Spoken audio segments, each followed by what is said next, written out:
시간에는 예수는 왜 두 번째 와서 구원을 베풀었는가 하는 문제를 가지고 여러분들과 함께 성경을 살펴보겠습니다. 여러분도 잘 아시는 바와 마찬가지로 예수님께서는 처음에 육신인의 형상으로 왔던 거죠. 그러니까 마리아에게 잉태돼가지고 태어날 때 성령으로 잉태됐다 그랬어요. 그래서 성령으로 잉태가 돼가지고 태어났으니까 예수님은 본래는 성령이었던 거죠. 그래서 요한복음 3장 5절부터 7절에 볼 것 같으면은 거기서 예수님이 이렇게 가르치죠. 육신으로 난 자는 육신이요. 그러니까 육신으로 태어나면 육신으로 잉태해가지고 태어난 자는 육신이다 이거죠. 육체의 인간이고, 그리고 성령으로 태어난 자, 성령으로 잉태된 자들이죠. 성령으로 잉태된 자는 반드시 성령으로 태어난다. 그걸 갖다가 이제 한역 성경에는 성령으로 낳은 자들은 영이다. 그렇게 이제 번역이 되어 있는데 원래는 성령으로 태어난 자들은 성령입니다. 똑같은 스피릿 똑같이 나오니까. 그래서 예수님은 이제 성령으로 잉태됐으니까 예수님이 태어났을 때는 성령입니다. 다만 형상만, 모양만 사람의 모양을 하고 오셨던 거죠. 그러니까 이제 모양은 사람이지만 그 상태는 성령이었던 거죠. 그렇게 이제 예수님이 태어납니다. 그런데 어쨌든 사람의 형상으로 태어났을 때에는 구원을 주지 못했죠. 예수님께서. 그리고 이제 십자가에서 죽은 다음에 성령으로 와가지고, 성령 보혜사로 와가지고 비로소 이제 구원을 준 것입니다.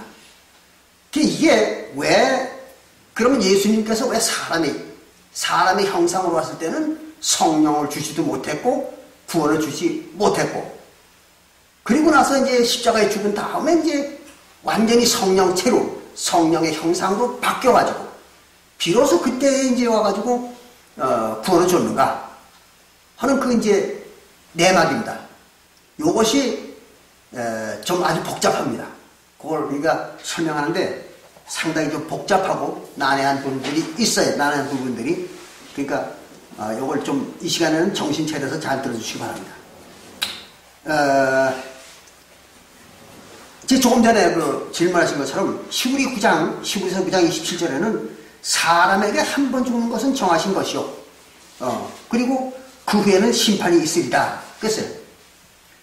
그러니까 일단 이스라엘 민족의 영혼들이 한 번은 다 죽어야 돼. 그러니까 아까 우리 사석에서 잠깐 얘기한 것처럼 하나님이 이스라엘 민족은 전체가 한 사람도 빠짐없이 다 그 영혼이 죽도록 만들어버린 거죠. 그래서 다 죽인 겁니다. 영혼을 갖다가. 범죄자를 만든 거죠. 그렇게 해가지고 이제 다 죽여놓고 그게 이제 그러니까 정해놓은 것이다. 이런 얘기죠. 그리고 나서는 이제 비로소 그 다음에 이제 심판을 베푼다. 그런 얘기예요. 엄정히 따지면 그게 모순이 있는 거죠. 왜 그러면 하나님께서 이미 구원받을 자들을 다 정해놓고 그리고 나서 다 죽여놓고 난 다음에 심판한다. 사실은 이미 심판이 된 거죠. 그 상황에서. 그래서 이제 요한복음 3장에서는 그렇게 얘기하죠. 예수의 이름을 믿지 않는 자는 이미 심판을 받은 자들이다. 그렇게 기록하고 있습니다.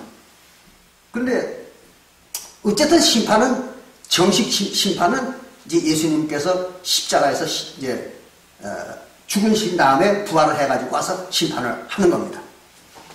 그래서 또 구원받기로 예정된 자들, 택함을 받은 자들이죠. 그들에 대해서는 이제 이미 죄사함을 주기로, 그들에게 이미 죄사함을 주기로 결정이 되어 있었단 말이에요.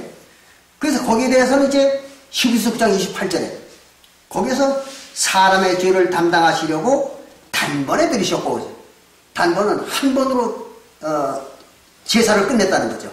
그러니까 예수님께서 십자가에서 죽은 것이 바로 속죄제입니다. 그 속죄제로다가 한 번으로 모든 걸 끝냈다. 그럼 속죄제는 어떤 것이냐 그러면은 여러분들이 아시는 바와 마찬가지로 구약 성경에 보면 속죄제는 피로 피만 바치는 겁니다. 그리고 그러면 송아지에 피를 바치는 게 속죄제예요. 피를 뿌리는 게.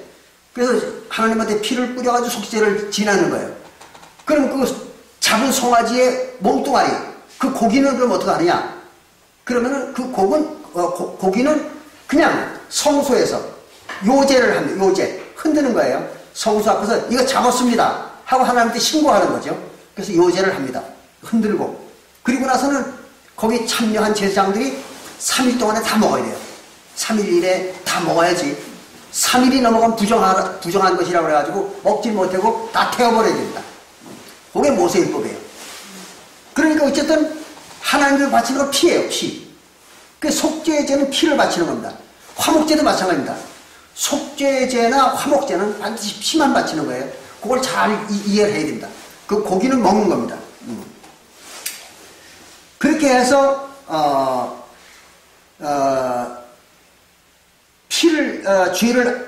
사람들의 죄를 담당하시려고 단번에 들이셨고 피를 드렸고 구원을 주기 위하여 죄와 상관없이 왜 죄와 상관이 없는가 하면 구원 주는데 다 죄인이거든요. 그 당시에는 한 사람도 죄인이 아닌 자가 없어요.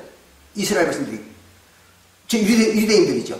그러니까 뭐 죄 따질 거 없는 거예요. 뭐 이님이 죄인이고 이님은 뭐 죄인이 아니고 이걸 따질 필요가 없는 거예요.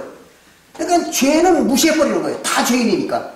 그래 놓고 그 중에서 자기를 바라는 자, 그러니까 예수를 간절히 바라는 자, 그게 이제 택함을 받은 자들이죠. 그들의 이제 죄를 구원하기 위해서 두 번째 나타나시려서 두 번째. 그러니까 첫 번째는 육신의 형상으로 와가지고 죽어준 거예요. 십자가에서. 그게 첫 번째 온 거예요. 그리고 두 번째 오는 것은 십자가에서 죽어가지고 부활한 다음에 이제 제자들한테 나타난 것이 두 번째죠. 그걸 잘 구분해야 돼요. 그래서 두 번째 나타나시라 그랬어요. 그래가지고 이제 예수가 그 두 번째 나타나가지고 뭘 하는가 하면 이제 언약을 맺고 하나님의 백성들과 언약을 맺고 죄사함을 이제 완전히 죄사함을 주는 것이죠. 그게 이제 여러분들이 잘 아시는 히브리서 9장 15절 그게 나오잖아요. 그래서 예수님이 9장 15절에 볼 것은 예수가 새 언약의 중본이에요. 중보. 이게 중요한 말이에요. 중보라는 건 뭐예요? 중개자죠. 중개인.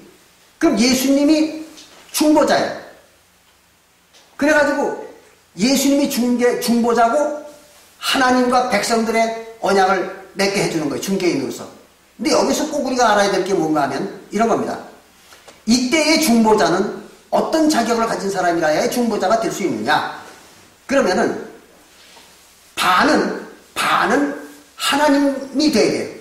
반은 하나님이 돼야 되고 반은 인간이 돼야 되는 겁니다. 그래서 인간의 특성도 갖고 하나님의 특성도 가진 사람이라야 중개자의 역할이 되는 거예요. 우리가 이거를 생각하면 됩니다. 우리가 부동산을 사고 파는데 중개인이 될 것 같으면은 파는 사람의 입장도 알고, 그렇잖아요. 중개인은 파는 사람의 입장도 알고 사는 사람도 입장을 알아야 중개인이 될 수가 있잖아요. 어느 한쪽만 알아도 중개인이 될 수가 없다고. 그러니까 하나님과 백성들의 언약을 맺게 해주는 중개인은 하나님의 세계를 완전히 꿰뚫어 알아야 되고 인간의 세계를 완전히 꿰뚫어 알아야 돼요. 형편을 다 알아야 돼. 그래야 중개인으로서 할 수 있는 거거든요. 그러기 위해서는 하나님과 같은 특성을 가져야 하나님 나라를 알 수 있거든요. 인간은 하나님 나라를 알 수 없으니까. 그리고 또 인간의 특성을 가져야 인간 세계를 알 수 있잖아요. 그러니까 이 두 세계를 같이 알 수 있는, 또 중개할 수 있는 자격이 있는 자라야 돼요. 그럼 어떤 사람이 되겠습니까? 하나님이 인간으로 태어난 자. 그렇죠? 하나님이 인간의 육신으로 태어난 자가 바로 그런 자거든요. 그래서 예수님 때에는 예수님이 중보자예요. 그러니까 하나님인데, 예수님은 하나님인데 인간의 형상으로 태어났거든요. 그러니까 그 중보자의 자격이 있어요. 그래서 중보자를 한 거예요. 그런데 모세 때에 이스라엘 백성과 하나님과의 그 언약이 있었잖아요. 그 언약을 중보한 사람은 누구냐 그러면은 그 말 모세예요. 예, 모세가 중보자예요. 그러니까 모세는 하나님도 되고 인간도 되는 거예요. 예. 그렇기 때문에 모세는 하나님이면서 인간이었던 거예요. 예. 그러니까 인간들과 하나님 사이에 바로 중보자가 됐던 것입니다. 그게 이제 어디에 나오는가 하면요. 그 말을 어떤 분들은 잘 이해를 못해요. 이 성경에 기록이 되어 있는데 여기 보면 갈라디아서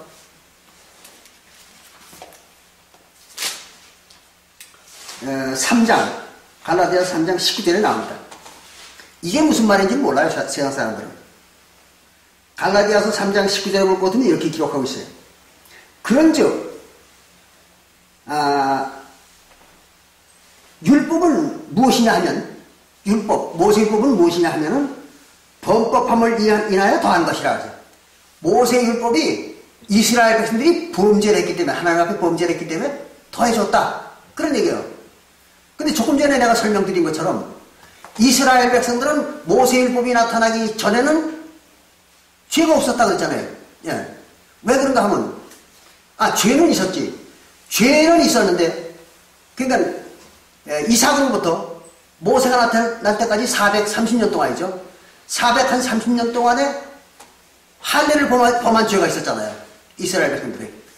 근데 죄는 범했어요. 죄는 범했는데 죄를 죄로 인정을 안 했다고 말이에요. 아까 우리가 넘어서 5장 13절을 설명할 때 설명을 드린 것처럼 죄는 졌어. 이들이 할례를 범하지 않았어. 범했어. 그런데 그 할례를 범한 죄는 율법이 없었기 때문에 그 이제는 죄를 죄로 인정을 안 했다 이거지. 정죄를 안 한 거예요. 그러니까 이스라엘 백성들이 모세와 언약을 맺을 때에는 죄가 없었어요. 죄가 없는 상태에서 언약을 맺은 거예요. 하나님과. 그러니까 언약을 맺으니까 율법도 없고 죄도 없었던 사람들에게 죄를 짓는 율법을 만들어준 거예요. 하나님이. 왜 그런가 하면 앞에 하나님에게 죄를 졌기 때문에. 이걸 잘 이해해야 돼. 이해하기가 참 어렵습니다. 이게. 죄는 범했어. 하나님 앞에. 이들이. 죄는 범했는데 그 죄를 범한 것까지는 하나님도 알고 유대인들도 이스라엘 민족도 알아. 아는데 하나님이 정죄를 안 했다. 이게 정죄. 그걸 죄로 인정을 안 했다. 이거지. 죄는 범했는데 죄로 인정 안 했어요. 그래서 처벌을 안 하는 거예요. 그들을 갖다가. 그 처벌이 없어요. 그들에게는. 그 관계를 잘 이해해야 돼요. 안 그러면 그게 무슨 말인지 이해가 잘 안 됩니다. 죄는 범했는데 죄인이 아니라 죄가 없다. 이렇게 하면 그게 무슨 말인가 이해가 잘 안 될 거예요. 그러니까 그걸 잘 이해하셔야 돼요. 죄는 범했지만 죄로 인정 안 했다. 이제 하나님이. 정죄 안 한 거예요. 네. 왜 그런가 하면 율법이 없었기 때문에 그때는. 모세율법과 같은 율법을 준 일이 없잖아요. 그러니까 처벌 규정이 있는 율법을 안 줬거든. 그 죄로 인정을 못 했던 거예요. 하나님이. 그래서 죄를 만들기 위해서 율법을 더 준 거예요. 그들에게. 이제 죄로 인정할 수 있는, 먼저는 죄로 인정할 수 있는 율법이 없었거든요. 근데 이제부터는 죄를 정할 수 있는, 처벌을 줄 수 있는 죄를 줬다 이거예요. 율법을 준 거예요. 그게 이제 모세 때부터다. 그런 얘기예요. 이 말이. 그래서 율법은 무엇이냐면 범법함을 인하여 더한 것이야. 천사들로 말미암아 그러세요. 요게 천사들이 누굴 말한 거냐면요. 하늘에 있는 모든 천사들을 말한 게 아니에요. 요게 천사들로 그 말은 모세와 아론을 말합니다. 모세와 아론. 요걸 잘 이해해야 돼요. 천사들로 말미암아 중보의 손을 빌어서 그러니까 아론과 모세라는 그 천사 둘을 복수죠. 그 천사 둘을 통해서 그 말이에요. 통해서 중보의 선을 거쳐가지고 베푸신 것인데 뭐가? 율법. 모세 율법을 준 것이 모세의 손을 거쳐 준 거예요. 그러니까 중보자는 누구예요? 모세만 중보자예요. 여기서 그걸 잘 이해하셔야 돼요. 이게 아주 이해하기가 참 난해한 겁니다. 중보자는 모세예요. 그래서 모세의 손을 거쳐가지고 모세의 율법을 준 거예요. 이스라엘 민족이에요. 근데 단 모세 한 사람을 통해서 준 게 아니라 아론과 모세를 시켜가지고 준 거예요, 이게. 그러니까 중보자는 모세지만, 그 율법을 준 것은 모세지만, 주는데 같이 동행했던 사람은 둘이요. 아론과 모세. 예. 그래가지고, 아론은 뒤에서 이제 설명을 드리겠지만, 아론은 모세의 대언자예요, 대언자. 그, 여러분 잘 아셔야 돼요. 왜 대언자가 됐는가 하면, 성경을 읽어보신 분들은 아시지만, 모세는 말을 잘 못해요.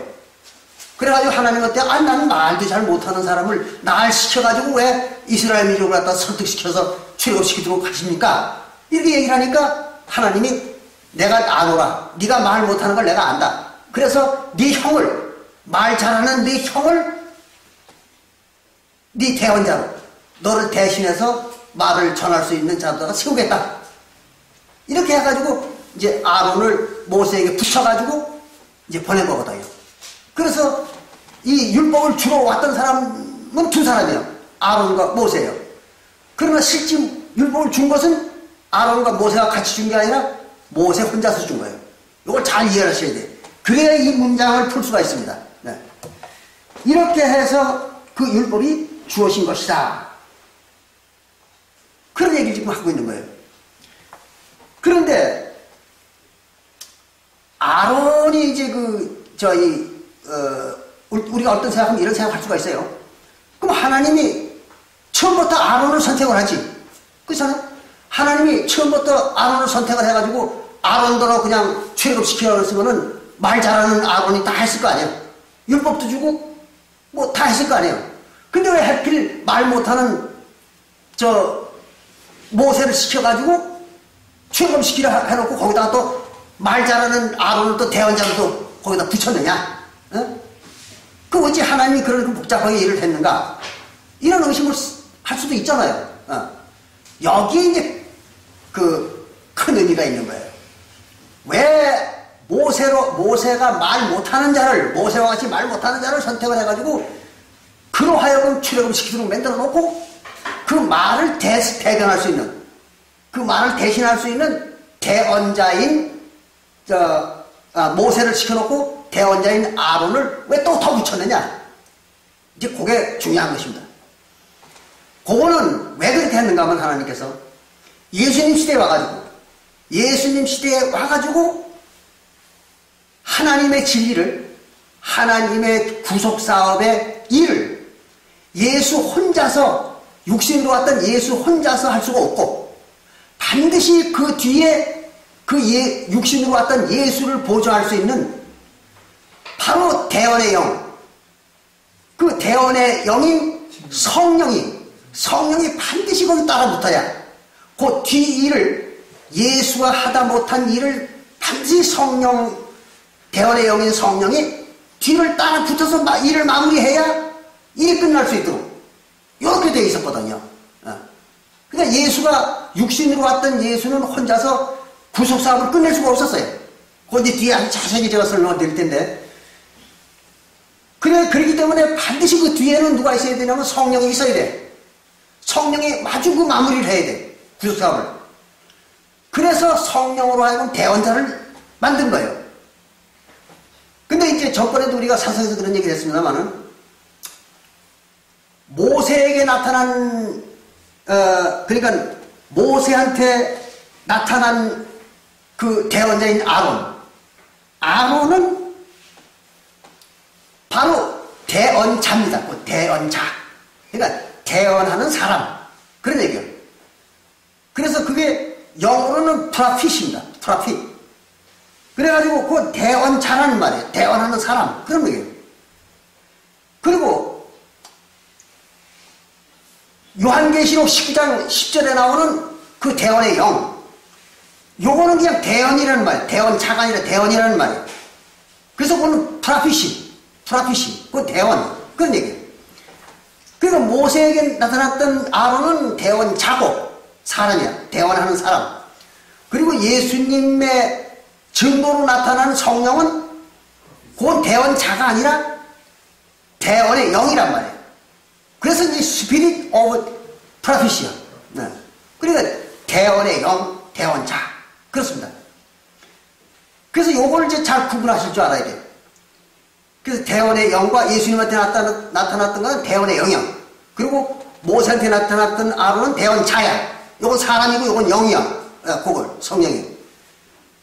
그러면 이 대원자라는 건 무슨 뜻이냐 그럴 것 같으면은 하나님을 대신해서 말을 전하는 자야. 하나님이 전할 수 있는 말을 대신하는 자야. 그래 그걸 대원자 이렇게 얘기합니다. 그런데 우리가 착각을 할 수 있도록 성경이 만들어진 부분이 딱 한 군데가 있어요. 어딘가 하면 요한일서 2장 1절입니다.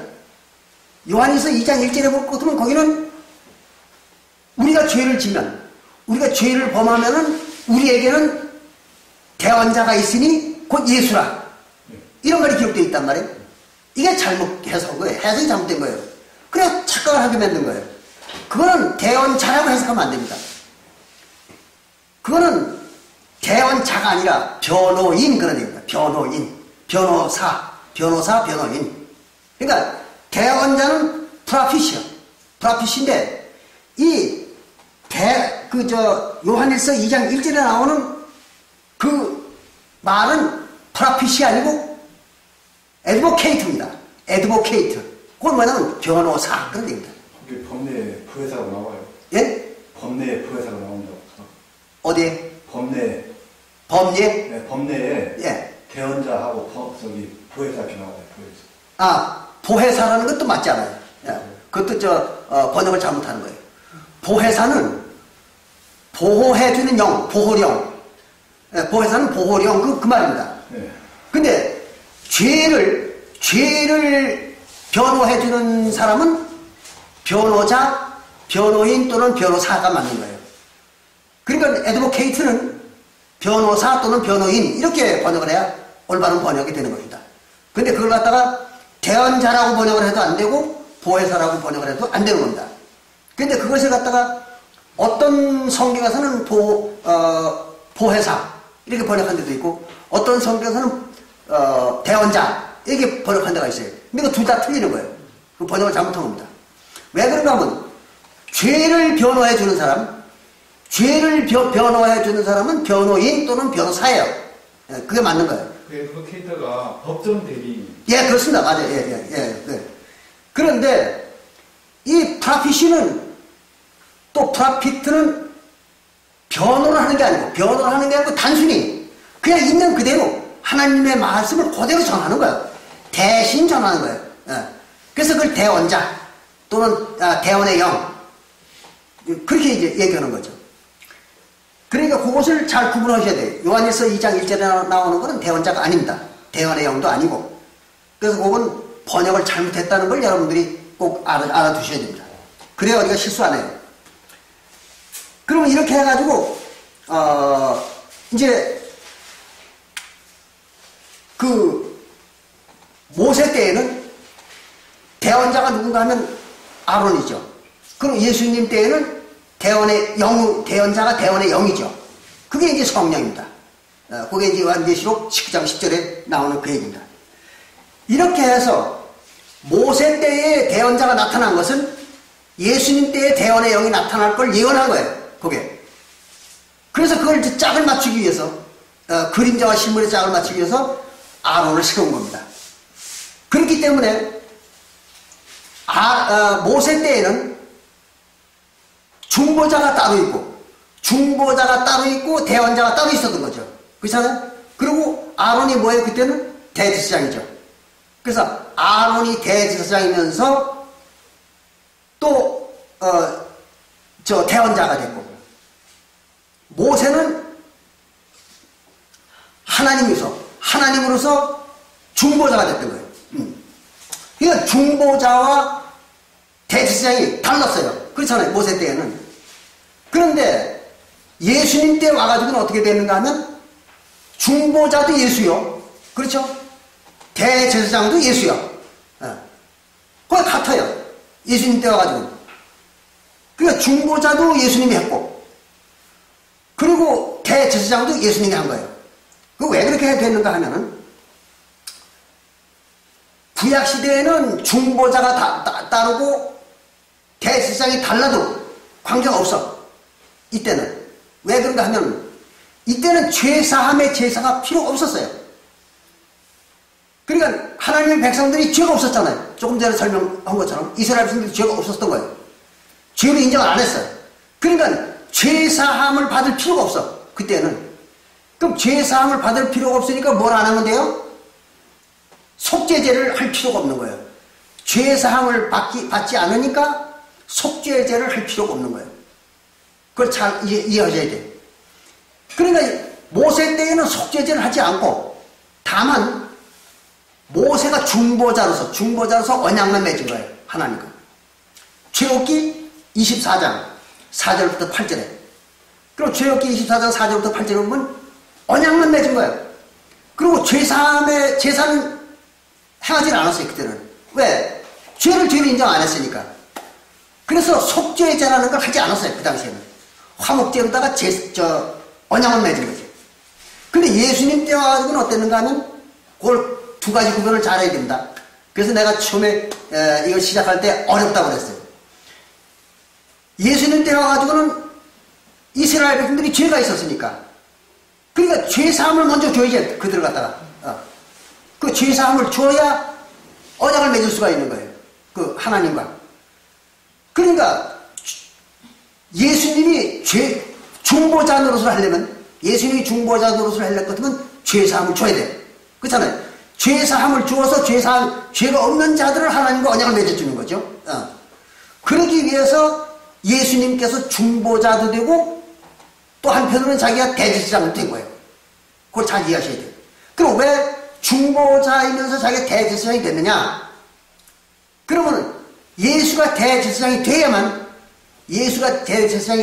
비로소 예수의 혈통을 따라서 구원받는 자들. 그렇잖아요. 예수의 피를 따라 구원받는 자들이 제사장 자격을 얻는 거예요. 그렇잖아요. 구약시대에는 아론의 자손들만 제사장했잖아요. 근데 신약시대에는 예수님의 자손들이 제사장이 되는 거잖아요. 그렇죠? 그래서 예수님 시대에는 예수님이 제사장이 되고, 그리고 예수님의 후손들인 사독교회 성도들이 제사장이 돼야만 돼요. 반드시. 예수님은 대제사장이 돼야 되고 예수님의 후손들은 제사장이 돼야 돼요. 그게 아주 필수 조건이야. 왜 그러면 그래야만 속죄제를 지날 수가 있어요. 속죄제와 화목제는 누구만 할 수 있어요? 대제사장과 제사장만 할 수 있잖아요. 보통 백성들은 그걸 못해요. 제사기 때문에.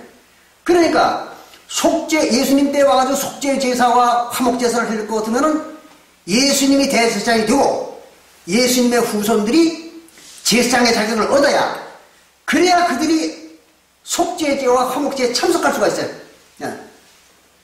이게 이제 구약의 율법을 알아야 이게 이해가 되는 거고, 그걸 구분을 할 줄 알아야 구약의 왜 모세 시대에는 중보자와 그 대제사장이잖아요. 모세가 중보자, 대제사장은 아론. 근데 신약 시대에 와가지고 예수님이 중보자도 되고 대제사장도 됐던 이유가 바로 예수님의 후손들이 제사장이 되도록 하기 위해서 그렇게 한 거예요.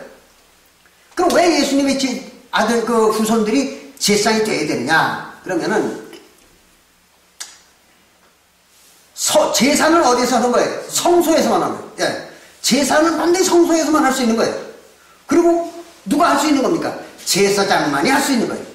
일반 백성들은 못 하는 거예요. 그러니까 그 예수님 때 와가지고 제사 지내는 거, 그게 뭐예요? 속죄제와 그 다음에 화목제죠. 그것은 성소에서만 할 수 있는 거예요.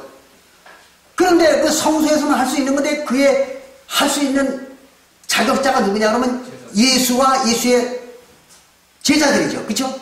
그럼 그들이 다 어디 가야 돼? 성소에 들어가야 돼. 성소에 들어가야만 그걸 할 수 있는 거예요. 속죄제와 화목제를. 그렇기 때문에 예수는 대제사장이 돼야 되고 그의 후손들인 성도들은 제사장이 돼야 돼. 그렇지 않고는 절대로 속죄제와 화목제를 할 수가 없어. 그럼 속죄제와 화목제를 할 수가 없으면 어떻게 되느냐 그러면은 속죄제로 죄사함을 받고 화목제로 하나님과 언약을 맺어야 되는데 이걸 할 수가 없는 거예요.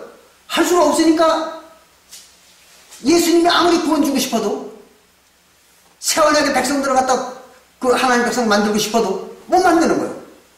왜? 속죄제로 화목제를 해야 돼요. 그 죄사함 받고 화목제로 하나님과 언약을 맺어야 돼요. 그래야 되는데 그걸 못하니까 새 언약의 백성들이 구원을 못 받을 수가 없는 거예요. 그래서 예수님께서 대제사장도 되고 그 후손들이 제사장이 돼도 여기 제도를 바꾸는 거예요. 예수님께서. 그거는 잘 아시죠, 여러분들이. 그래서 베드로전서 2장 9절에 보면 베드로가 성도들더러 그랬잖아요. 너희들이 왕같은 제사장들이다 그랬잖아요. 그죠?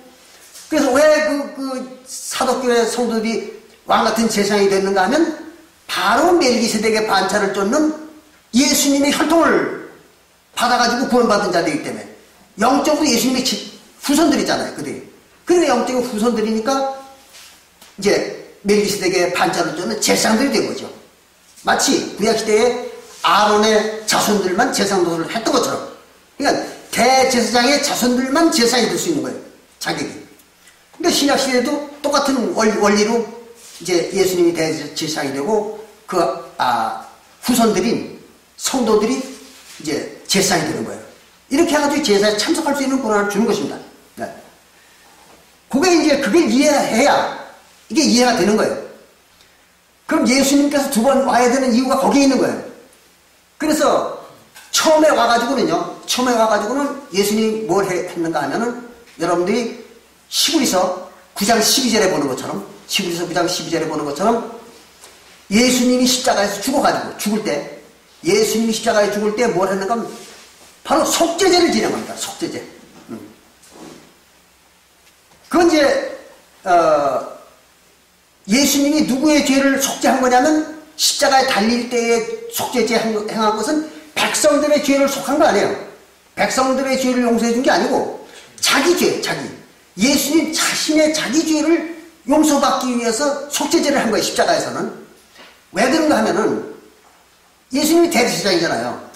대제사장은 성소에 들어가기 전에 지상 성소나 하늘 성소나 똑같아요. 지상 성소에도 똑같고 하늘 성소도 똑같아요. 대제사장이 성소에 들어가기 전에 제일 먼저 해야 될 게 뭐냐 그러면 자기 죄를 용서받아야 돼요. 그러기 위해서 자기 죄를 위해서 속죄제를 하는 거예요. 근데 예수님이 십자가에서 죽은 거는 백성들의 죄를 위해서 죽은 게 아니에요.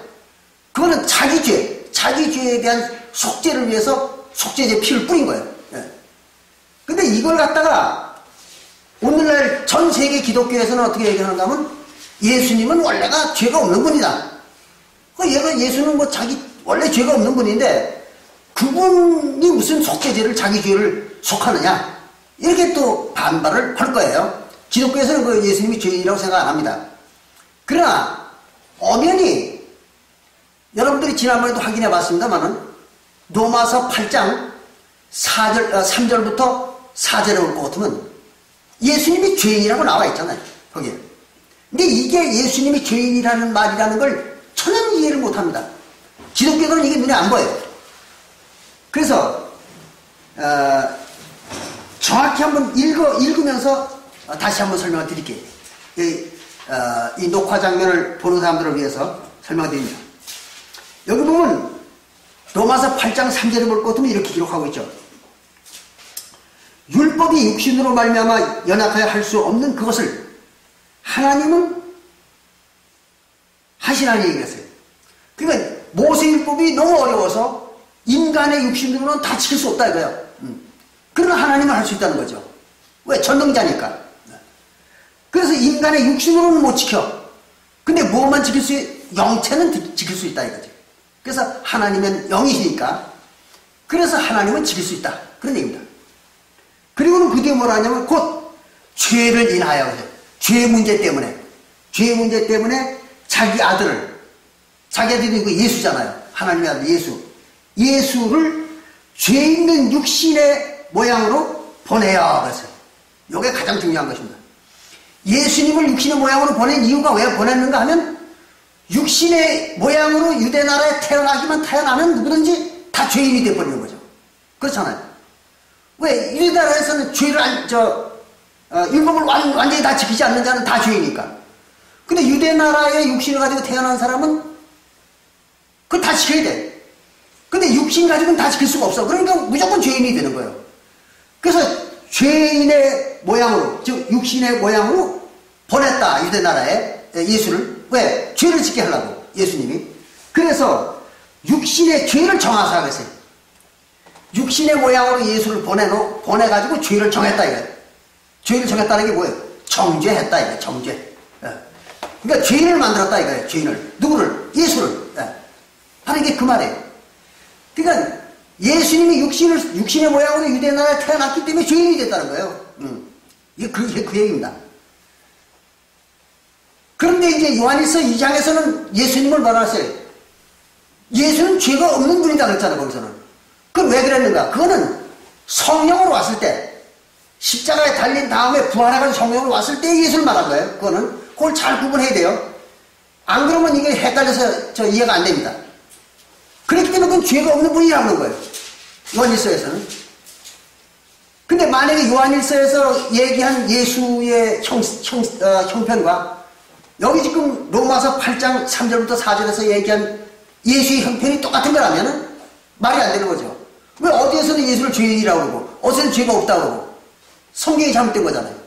그러니까 그거는 요한일서에 나오는 것은 성령으로 왔던 예수를 말한 거고 그땐 죄가 없으니까 속죄를 했으니까 로마서 8장 3절과 4절에 나타나는 이 예수는 육신의 형상으로 유대나라에 왔던 예수를 말하는 거거든요. 그래서 그는 죄가 있다는 거예요. 예수가. 그러니까 죄를 졌으니까 예수님이 이렇게. 그래서 자기 죄를 성소에 들어가기 전에 속죄를 해야 돼요. 그래서 예수님이 십자가에 달려가지고 속죄한 거예요. 그건 뭐예요? 누구 죄를 속죄한 거예요? 자기 죄를 속죄한 거예요. 백성들의 죄를 속죄한 게 아니에요. 백성들은 이제 예수님이 부활한 이후에 그때 이제 속죄가 이루어진 거죠. 대원의 영이 왔을 때, 성령이 왔을 때. 그걸 잘 구분해야 됩니다. 그러면 예수님이 십자가에서 속죄제를 지냈어요. 그럼 속죄제를 지내고 나서 어떻게 했느냐? 그 다음에 그게 아주 중요한 것입니다. 그게 이제 어디에 나오는가 하면 히브리서 10장 19절부터 나옵니다. 히브리서 10장 19절부터 보면 아주 중대한 말이 나와요. 이걸 잘 이해해야 됩니다. 그래야 이 문제를 아주 명쾌하게 해석을 할 수가 있어요. 히브리서 10장 19절에 보면 이렇게 말했습니다. 거기 쓰기를 그러므로 형제들아 우리가 예수의 피를 힘입어 예수가 피를 흘려줬기 때문에 그 피에 힘입어서 성소에 들어갈 담력을 얻었나니 이랬어요. 중요한 말이에요. 성도들이 하나님의 성소에 들어가게 생겼다는 거예요. 들어가게 됐다는 거예요. 뭐 때문에? 예수의 피 때문에. 예수가 피를 흘려줬기 때문에 그 피에 힘입어서 자기들이 성소에 들어갈 수 있는 권한을 얻었다 이 얘기예요. 그러면 예수님이 피 흘린 거는 앞에 얘기한 것처럼 뭐 때문에 피를 흘렸어요? 자기 죄를 용서하기 위해서 피 흘린 거잖아요. 그럼 예수님이 속죄를 했다고 해서 성도들이 그럼 성소에 들어갈 수 있는 권한이 생겼냐? 아니에요. 그건. 이걸 잘 이해해야 돼요. 예수가 자기 피를 흘려가지고 자기 속죄를 했더라도 그건 예수의 문제예요.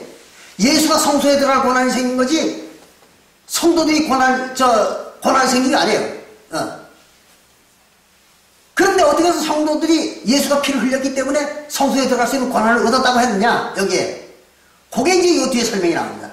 그거 아주 잘 알아야 돼요. 자, 그럼 그 뒤에 봅니다. 20절에 그 길은 예수님이 성소에 들어갈 수 있는 길을 열어놨어요. 그 성소에 그러니까 자기를 속죄하고 십자가에서 자기 속죄를 하고 난 다음에는 예수님이 성소에 들어간 게 아니라 들어가는 문을 열어놓은 거예요. 예. 그걸 잘 아셔야 돼요. 예, 바로 그 휘장. 예. 그걸 열어놓은 거예요.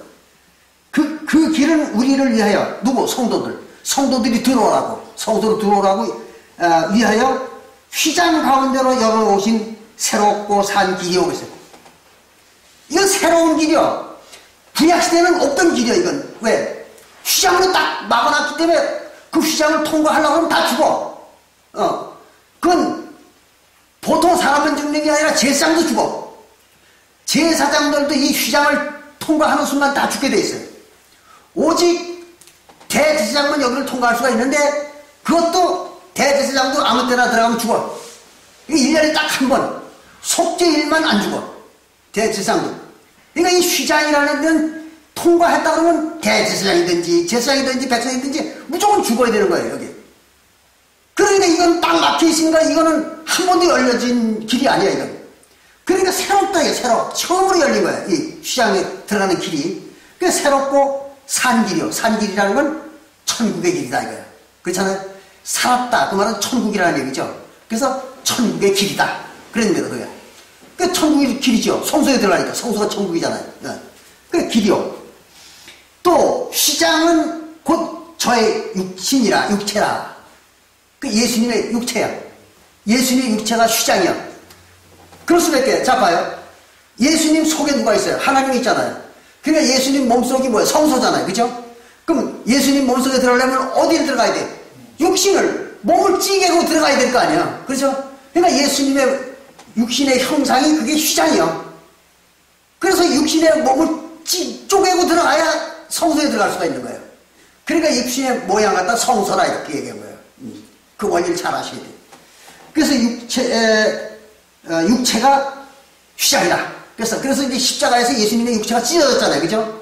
막 창칼로 찌르고 또 못을 받고 이래가지고 예수님의 몸이 찢어졌잖아요. 그걸 갖다가 휘장이 찢어졌다 이렇게 얘기한 거예요. 그래서 휘장을 찢어서 열어놨다. 그럼 예수님의 몸을 찢은 것이 바로 휘장의 문을 찢어놓은 거예요. 그래서 휘장의 문을 열어놨거든요. 예수가. 거기까지요.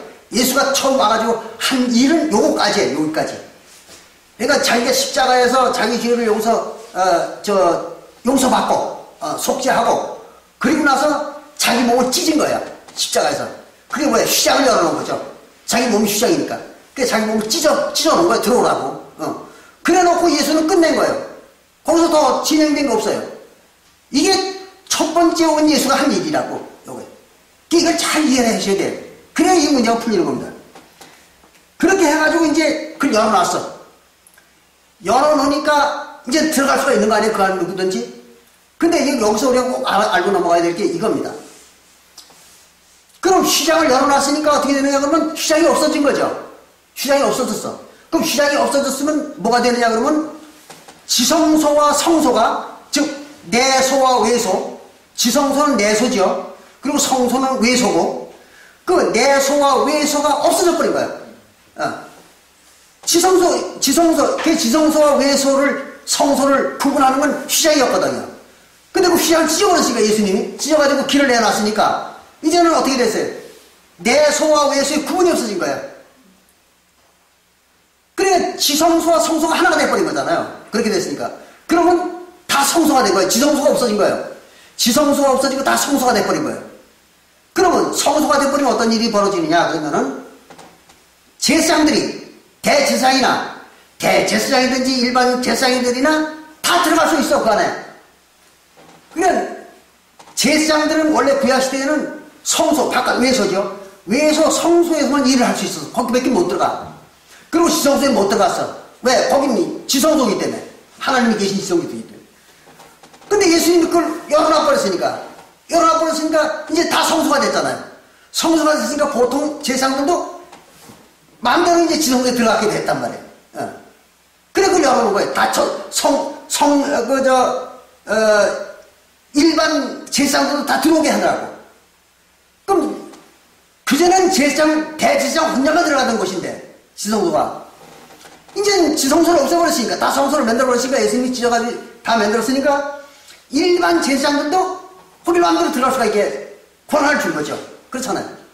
바로 이거예요. 이게 가장 중요한 대목입니다. 그러니까 예수님의 제자들이 뭐가 된 거예요? 제사장이 된 거잖아요. 대제사장이 아니고 일반 제사장이잖아요. 그들은 왕같은 제사장들이요. 근데 왕같은 제사장이라 하더라도 지성소에 들어갈 수 없어. 죽으니까. 근데 예수님이 확 열어가지고 다 성소를 만들어 버렸으니까 이제는 그들이 마음대로 지성소에 들어갈 수가 있는 거 아니야. 그러니까 과거의 구약시대에는 대제사장만 혼자서 1년에 한 번씩 속죄일을 지성소에 들어가가지고 백성들의 죄를 용서받았던 거거든. 그러니까 거기 들어가기 전에 먼저 대제사장이 자기 죄를 용서받고 속죄제를 지내고 그 다음에 지성소에 들어가가지고 백성들의 죄를 용서받는 거 아니에요. 거기 들어가가지고 피를 뿌려가지고 피를 뿌려가지고 그러니까 피를 2번 뿌리는 거예요. 대제사장이 들어가기 전에 피를 뿌려가지고 자기 죄를 용서받고 지성소에 들어가가지고 또 피를 뿌려가지고 백성들의 죄를 용서받는 거잖아요. 구약시대에는. 그런데 이제 예수님이 이거 연합버렸기 때문에 대제사장이 아니라도 그냥 제사장들이 지성소 안까지 바로 맞바로 들어가가지고 백성의 죄를 용서받는 속죄를 할 수가 있는 거예요. 피를 뿌릴 수가 있는 거예요. 예. 이걸 잘 이해하셔야 돼요. 그래 이해가 됩니다. 그래서 신약시대의 예수님의 제자들은 그냥 보통 제사장이잖아요. 왕 같은 제사장들. 근데 이들이 그전에는 성소까지밖에 못 들어갔는데 이번에는 지성소를 속죄제 없이 자기 속죄를 하지 않고도 지성소에 들어가는 권한이 생긴 거예요. 예수님이 열어놔버렸기 때문에. 그래서 지성소까지 들어가는 거예요. 들어가가지고 거기에서 백성들의 죄를 위해서 피를 뿌리는 거예요. 성도들이. 그 백성이 누구예요? 지 자신이지. 그래서 지 자신을 위해서 피를 뿌리는 거예요. 그 안에 들어가가지고. 그래가지고 속죄제를 행하는 거예요. 그게 뭐냐? 그럼 바로 침례받고 그 다음에 행하는 피 뿌리는 제사. 즉 화목제사하면서 속죄제죠. 그게. 화목제사하면서 속죄제예요. 그 누구에 대한 유대인들의 하면서만 그래요. 유대인들은 화목제면서 속죄제예요. 그게 침례받고 예수님의 살과 피를 먹는 그 예식이 속죄제이면서 화목제예요. 그러니까 유대인들은 죄사함도 받고 마태복음 26장 28절에 죄사함도 받고 언약도 맺잖아요. 그렇죠? 그러니까 2가지 역할을 하는 거예요. 유대인들한테는. 근데 이방인들, 에서의 자손들한테는 속죄제가 없잖아요. 그죠? 속죄가 없으니까 그들에게는 오직 화목제뿐이잖아요. 그러니까 이방인들이 들어갔을 때는, 이방인들이 지성소에 들어갔을 때는 속죄제 할 필요 없어요. 그럼 그들은 그냥 화목제에다가 그냥 언약만 맺으면 되는 거예요. 그게 이제 지난번에 설명드린 것처럼 유대인들과 이방인의 구원받는 절차가 다른 거죠. 유대인들은 죄사함을 위한 속죄제와 화목제사인 그 피 뿌리는 2가지 역할을 한꺼번에 한 거죠. 거기 들어가가지고. 그래서 마태복음 26장 28절에서 기록한 것처럼 죄사함을 주는 언약의 피라 그랬죠. 죄사함을 주는 언약의 피라. 그런데 이방인들은 거기에 뿌리는 먹는 떡과 포도주가 그 포도주가 뭐예요? 그건 오직 죄사함이 아니라 그건 죄가 없어요. 그들에게는. 그러니까 그냥 언약의 피일 뿐이야. 이방인들에게는 언약의 피일 뿐이라고 해요. 언약만 맺는 거예요. 예. 그걸 잘 구분하시기 바랍니다. 그럼 먼저도 설명을 충분히 드렸어요. 그거는요. 이렇게 해가지고 이제 그러니까 예수님이 십자가에 죽고 나서 할 수 있는 거는 자기가 그냥 속죄를 이루고 그 휘장을 열어놔버린 거예요. 휘장만 찢어서 열어놔버린 거예요. 그러고 이제 끝난 거예요. 그리고 나서는 이제 성령으로 다시 와가지고 2번째 성령으로 와가지고 그때서 이제 자기 대제사장으로서의 행할 수 있는 권한, 대제사장의 권한을 갖다가 열 제자에게 위임을 해줬죠. 요한복음 20장 22절에 그리고 23절. 그래서 와가지고 오직 열 제자에게만 성령을 줬잖아요. 그날 밤에. 그래서 열 제자에게 성령을 부어주고 그리고는 대제사장만이 할 수 있는 죄사함의 권한을 그들에게 준 거죠. 그래가지고 너희들이 누이 죄든지 사하면 사해질 것이요 그대로 두면 그대로 있으리라. 요한복음 20장 23절에. 요게 이제 대제사장이 할 수 있는 권한을 그들에게 위임을 해준 거예요. 그래서 예수님의 제자들 열 제자가 그 권한을 위임을 받아가지고 대제사장의 역할을 한 거예요. 근데 그럼 열 제자만 그럼 대제사장의 역할을 했느냐? 아니요. 그 후에도 엄청나게 많은 사람들이 그 권한을 위임을 받은 거예요. 어떻게 받았느냐 그러면은 이게 숫자가 너무 작아. 10명 가지고는 유대인들의 구원받는 거와 이방인들이 구원받는 40년의 구원의 역사를 다 행할 수가 없어요. 왜 그러냐 그러면은 구약시대에는 이스라엘 나라의 제사, 그러니까 백성들이 죄사함 받는 제사를 딱 정해져 있는 그 성소에서 1년 1차 그것도 딱 날짜와 시간을 정해가지고 1년 1차 한 번만 하면 되잖아요. 정해져 있는 장소에서 대제사장 혼자서 한 번만, 1년에 한 번만 백성들의 죄사함을 주는 제사를 지성소에 들어서 행하면 이스라엘 백성들이 1년치 죄가 다 사함이 되는 거잖아요. 그런데 신약에 와서는 그렇지는 않단 말이에요. 어디 한 군데, 백성들이 한 군데 있는 것도 아니고, 새 언약의 백성들은 또 구원받는 시간이 정해져 있는 것도 아니야. 뭐 아무 때나 전국에서, 뭐 그 전국이 아니라 뭐 소아시아 일대 뭐 지중해 연안 저 로마까지 그런 거 광범위한 지역에서 사람들이 많은 사람이 구원을 받으려니까 그들이 다 뭐 해야 돼요? 화목제를 해야 될 거 아니에요. 그죠? 또 그 중에 섞여 있는 유대인들은 죄사함까지 받아야 되잖아요. 그러니까 죄사함을 주는 속죄제와 화목제를 동시에 행해야 되잖아요. 그들은. 그러려면 뭐가 있어야 돼요? 대제사장이 있어야 될 거 아니에요. 제사를 주관하는 대제사장이 있어야 돼요. 근데 예수님은 벌써 가버렸잖아요. 누구한테 그걸 대제사장의 권한을 남겨줬는가 하면 열제자에게 남겨준 거잖아요. 그러고 자기는 가버린 거예요. 근데 열제자만 가지고는 도저히 그 광범위한 지역에 그 많은 사람들을 갖다가 수시로 뭐 밤에 찾아오는 밤에 구원주고 또 낮에 찾아오는 낮에 구원주고 하여튼 만나는 놈들은 다 구원줘야 될 거 아니에요. 구원 받겠다는 놈은. 그걸 할 수가 없는 거예요. 이걸 갖다. 그래서 많은 그 죄사함을 주시는 권한자를 갖다 배출한 거예요. 그게 뭐냐 그러면 장로회에서 그 장로회에서 장로들이 합의를 해가지고 누구누구가 성령 충만하고 하나님의 그 법을 제대로 지킨 자니까 아무개는 능히 이걸 행할 수 있는 자의 자격이 있다. 그러니까 그에게 이 권한을 위임해 주자.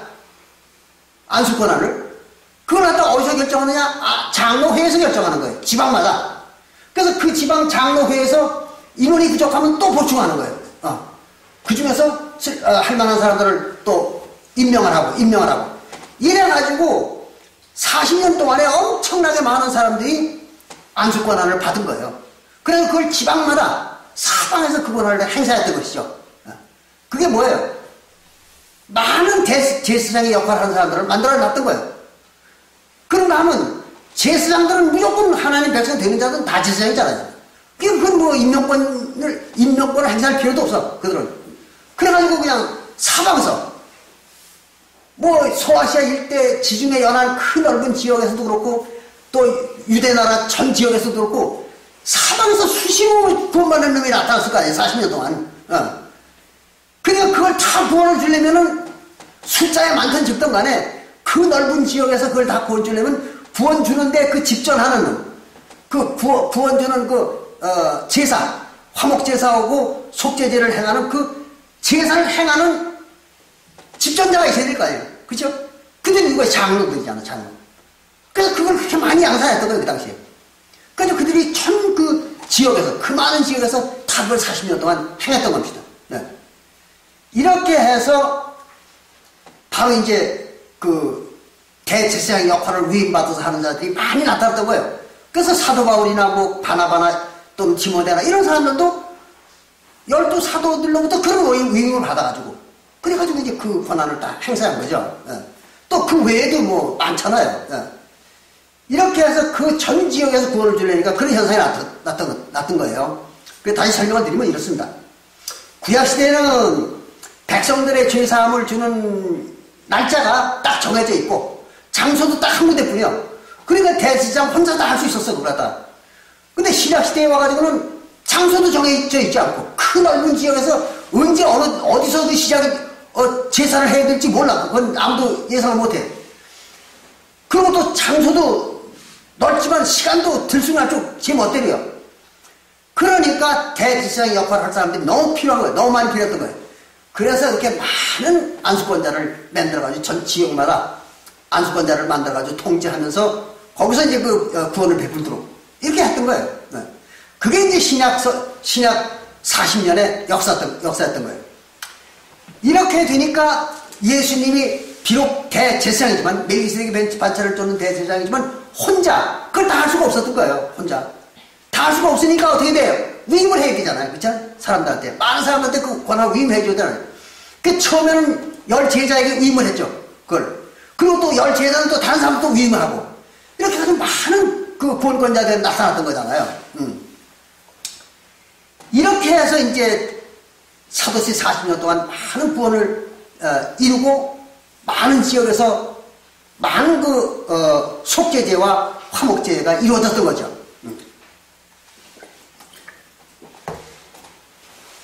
그러다 보니까 어떤 문제가 생기는가 하면요, 이런 겁니다. 반드시 그 위임권을 받은 자는 그 속죄제와 화목제를 집전할 수 있는 그 권한을 위임받은 자는 뭐가 있어야 되는가 하면요, 하나님의 권한을 대행하는 거잖아요. 그죠? 하나님의 권한을 대행하는 것이니까 바로 하나님의 진리를 전해줄 수 있는 능력을 얻어야 되는 거예요. 그렇잖아요. 그 능력을 얻으려니까 누구에게 능력을 얻겠습니까? 성령이죠. 성령. 성령만이 그 능력을 줄 수 있는 거예요. 그래서 그 사도시대에 성도들까지도, 일반 성도들까지도 성령을 주어가지고, 성령이 내려와가지고 그들에게 방언의 능력이라든지 각종 은사의 능력을 줬던 거 아니에요. 네? 그와 마찬가지로 그 제사를 집전하는 자에게도 그런 능력을 줘야 되는 거예요. 그게 누구냐? 그럼 바로 그 대원의 영입니다. 대원의 영이에요. 그래서 예수님이 부활하신 후에 대원의 영을 쫙 부어줬던 거죠. 사도계 전체에다가. 네. 그렇게 해서 나타난 게 바로 대원의 영입니다. 성령이죠. 진리의 성령. 그래서 이제 여기 보면 이런 말이 나옵니다. 요엘서 2장 23절에 보면요, 구약성경 요엘서 2장 23절에 보면 이런 말이 기록되어 있습니다. 하나님이 너희에게 비를 내리고 오겠습니다. 비를. 이 요엘서 2장을 이해를 해야 사도시대의 일이 풀립니다. 그래서 거기에 뭐라고 하냐면 너희에게, 그러니까 이스라엘 백성들에게 비를 내리고 오겠어요. 비를. 먼저 비를 내리고 하나님이. 그럼 비는, 구약시대의 비는 이미 왔죠. 모세의 율법이 비니까, 진리니까. 그래서 모세의 율법이 이미 주어졌어, 그들에게. 비를 내린다고 하니까 다른 비잖아요, 이거는. 그러니까 새 언약의 진리라서 비라고 그런 거예요, 여기서는. 그래서 다른 또 비를 내려주는 거예요. 그게 뭐예요? 그리스도의 율법이죠. 그 그리스도의 율법이니까 뭐예요? 침례죠, 침례. 침례와 화목제사죠. 그래서 그걸 이제 저 비를 내려주고, 그 다음에 이제 요엘서 2장 27절에 가가지고, 요엘서 2장 27절에 가가지고는 내가 너의 하나님이 될 것이라 그랬어요. 내가 그걸 비를 내려주고 난 다음에 너의 하나님이 되어주리라. 그럼 뭘로 하나님 되어주는 겁니까? 화목제죠. 그렇죠? 그래서 화목제사로다가 내가 너의 하나님이 되어주리라. 그 이제 사도시대에 와서 이루어질 일을 예언한 거죠. 이제 그러고 나서는 뭐라 하면 요엘서 2장 28절에 그 후에 그랬어요. 그 후에. 화목제사를 하고 난 후에, 백성이 하나님이 되어주고 난 후에 내 신을, 하나님의 신이죠. 성령을 백성들에게 부어주리라. 이랬던 거예요. 그러니까 요엘 선자가 예언한 게 뭐예요? 첫 번째는 비를 내려준다는 거죠. 그러니까 새 언약의 진리죠. 그걸 부어주고 하나님이 먼저. 그리고 나서 그들을 백성을 삼아주고 그리고 나서 성령을, 하나님의 영을 부어주겠다. 그들에게. 그럼 하나님의 영이 뭡니까? 천국 생명이죠. 천국 생명을 그들에게 부어주겠다. 이제 그런 얘기예요. 이렇게 예언을 했기 때문에 그 예언이 이루어지기 위해서는 조금 전에 설명한 것처럼 그런 절차가 예수님께서 오셔가지고 휘장을 열어가지고 성소로 만들어서 놓고 간 다음에 그 다음에 다시 이제 부활을 해가지고 성령, 대원의 영으로 오셔가지고 이제 진리를 주는 거죠. 그 이제 진리를 주는 거는 우리가 요한복음 16장 13절에 나오죠. 그래서 성령 보혜사가 오시면 비로소 너희들을 모든 진리 가운데로 인도하시리라. 그거잖아요. 똑같은 말이 요한복음 14장 26절에도 나오죠. 그러니까 성령이 오셔야, 다시 오셔야, 성령 보혜사로 다시 오셔야 진리를 비로소 주는 거예요. 그게 비를 내려주는 거죠. 그리고 나서 비를 내려줌으로써 그들에게 그 진리죠. 진리를 내려주면서 그 진리를 쫓아서 뭘 행하는 거예요? 바로 화목제와 속죄제를 행하는 거죠. 그럼 그 화목제와 속죄제를 행하면 비로소 이제 성령을 보여준다. 그렇게 해서 이제 요엘 선지자가 예언한 게 그대로 이루어지는 거죠. 절차를 따라서. 이렇게 해가지고 이제 사독교회가 구원을 받은 겁니다.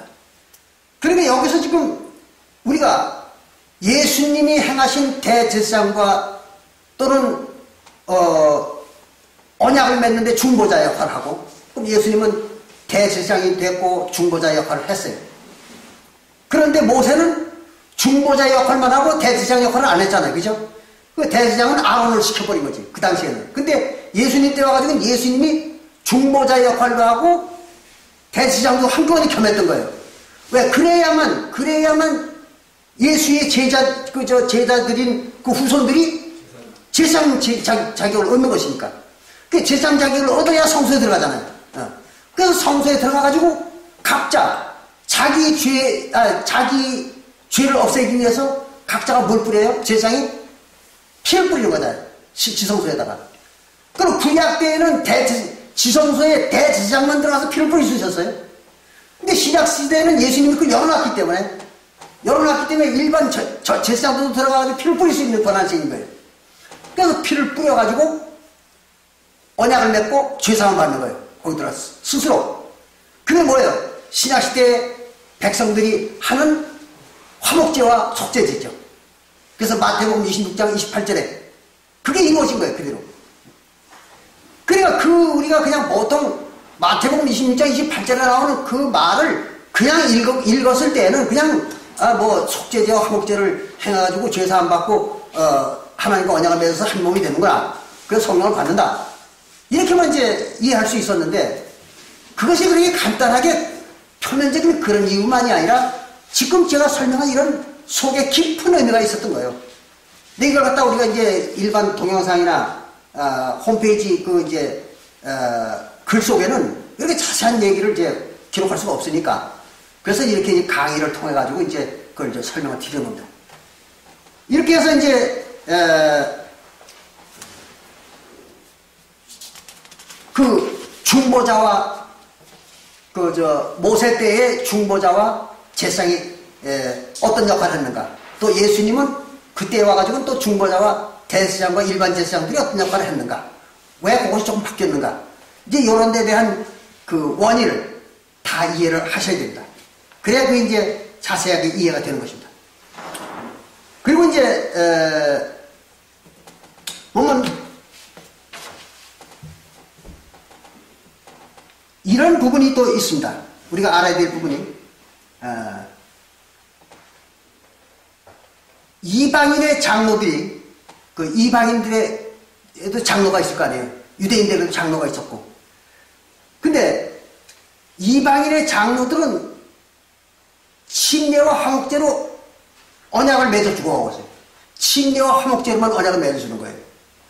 그런데 그렇게 하면은 바로 성령을 주어졌죠. 그러나 유대인들의 경우는 다르다는 거죠. 그걸 꼭 구분할 줄 알아야 돼요. 유대인들은 반드시 화목제를 주고 화목제를 행하고 그 속죄제까지 행해야 돼요. 그것을 해야만 유대인들은 구원을 얻을 수가 있는 거예요. 그러니까 이방인들과 그 유대인들의 구원받는 방법이 달랐던 것이죠. 근데 이거를 일반 교회에서는 구분 못해요. 그래가지고 이방인들이나 유대인들이나 똑같은 방법으로 구원받는 걸로 알고 있어요. 그리고 또 하기는 일반 교회에서는 이방인들이 누군지도 몰라요. 그래가지고 유대인들 뺀 나머지 전 세계 인류가 다 이방인이다. 이렇게 알고 있는 거예요. 그게 한심한 얘기죠. 그래서 이제 이 시간에는 모세 때와 예수님 때에 달랐던 내용이라든지, 또는 왜 신약시대에 와가지고 일반 성도들까지 다 성소에 들어가가지고 화목제와 속죄제를 행할 수 있었는지. 그러니까 일단은 그 예수님이 그 문을 열어놨고 그 속으로 들어갔다는 얘기는 무슨 말이에요? 들어갔다는 얘기는 성소 안으로 들어갔다는 거지. 일반 성도들이 제사장 자격을 얻어가지고 그렇게 해가지고 자기가 뭐가 되는 거예요? 결국은 자기 영혼이 도로 성소가 되는 거죠. 그리고 하늘나라가 되는 거예요. 그렇게 해서 이제 하늘나라는 한 군데가 아니라 14만 4천 군데죠. 14만 4천 개의 영혼이니까. 그럼 14만 4천 군데가 된 거예요, 하늘나라가. 그러나 또 그것은 알고 못해 하나죠. 그래서 그건 하나가 되고 또 하나면서 14만 4천 개고. 그게 바로 이제 천국, 영의 세계라고 그렇게 우리 배웠죠. 근데 이제 우리가 마지막으로 요것만 이제 설명을 드리고 마치겠습니다. 요한일서 5장 6절부터 8절에 볼 것 같으면 이런 말이 나옵니다. 요한일서 5장 6절부터 8절에 볼 것 같으면 이런 말을 기억했어요.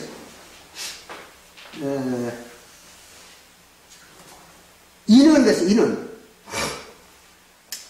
물과 피로 임하신 자니, 누가 예수가 물과 피로 임하신 자니, 그 말은 예수님이 온 것은 뭘로 왔는가 하면 침례와, 물이 침례죠. 베드로전서 3장 21절. 그래서 물이 침례요, 피는 뭐예요? 화목제의 피죠. 그렇죠? 속죄제와 화목제의 피. 속죄제와 화목제의 피.